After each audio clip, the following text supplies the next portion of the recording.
Basic शिक्षा परिषद से कहूंगा कि प्रदेश भर के जितने भी बीएड और एमएड के छात्र होंगे, इनको एक सप्ताह के लिए वहां से छुट्टी करवा करके बेसिक शिक्षा परिषद के विद्यालयों में निपुण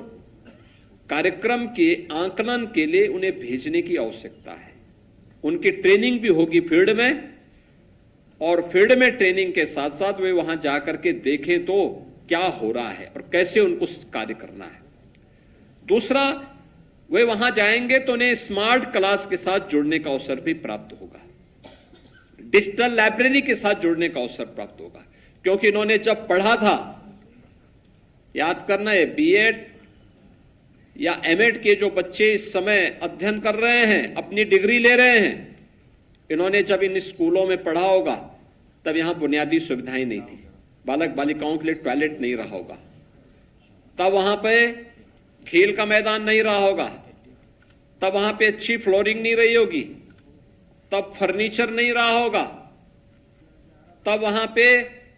डिजिटल लाइब्रेरी और स्मार्ट क्लास नहीं रही होगी। आज इनमें से ज्यादातर सुविधाएं उन विद्यालयों में उपलब्ध हुई हैं,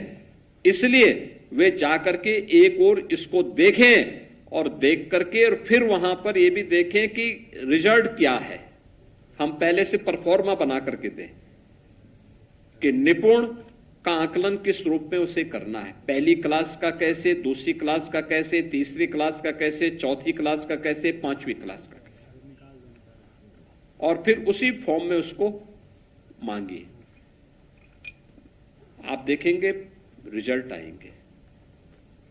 रिजल्ट आएंगे। दूसरा, हमारा प्रयास होना चाहिए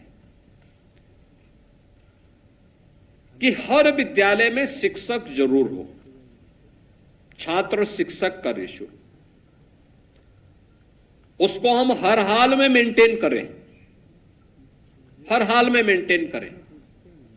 ये बेसिक शिक्षा परिषद जिस दिन इस प्रक्रिया को प्रभावी ढंग से क्रियान्वित करेगा, यहां पे छात्रों की संख्या बढ़ेगी। और मेरा मानना है, मैं बेसिक शिक्षा परिषद से जुड़े हुए सभी शिक्षकों से इस बारे में अपील करूंगा। आप एक शिक्षक हैं, जितनी मेहनत करते हैं, देखिए आप ही के साथ के शिक्षक हैं जिनको आज यहां पे सम्मानित किया जा रहा है, आप ही के साथ के शिक्षक हैं, इन्होंने अच्छा किया है, सम्मानित हो रहे हैं। और ये सम्मान एक मंच की एक औपचारिकता होगी, लेकिन उनका सबसे बड़ा सम्मान है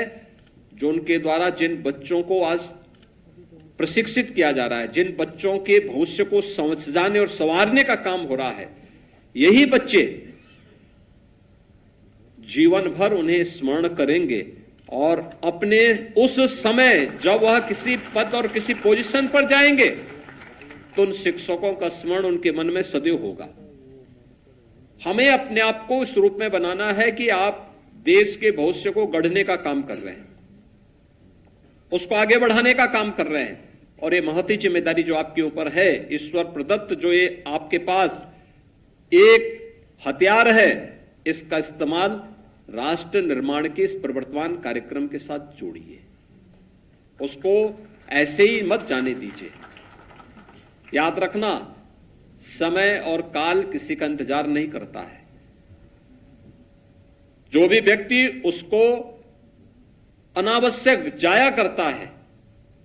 और स्वयं काल के प्रवाह का शिकार हो जाता है। हमें काल के प्रवाह का शिकार नहीं होना है, बल्कि इसके अनुरूप उससे 2 कदम आगे चल करके, आगे बढ़ करके जो दायित्व हमारे पास है, उस दायित्व के निर्वहन के लिए अपने आप को तैयार करना है।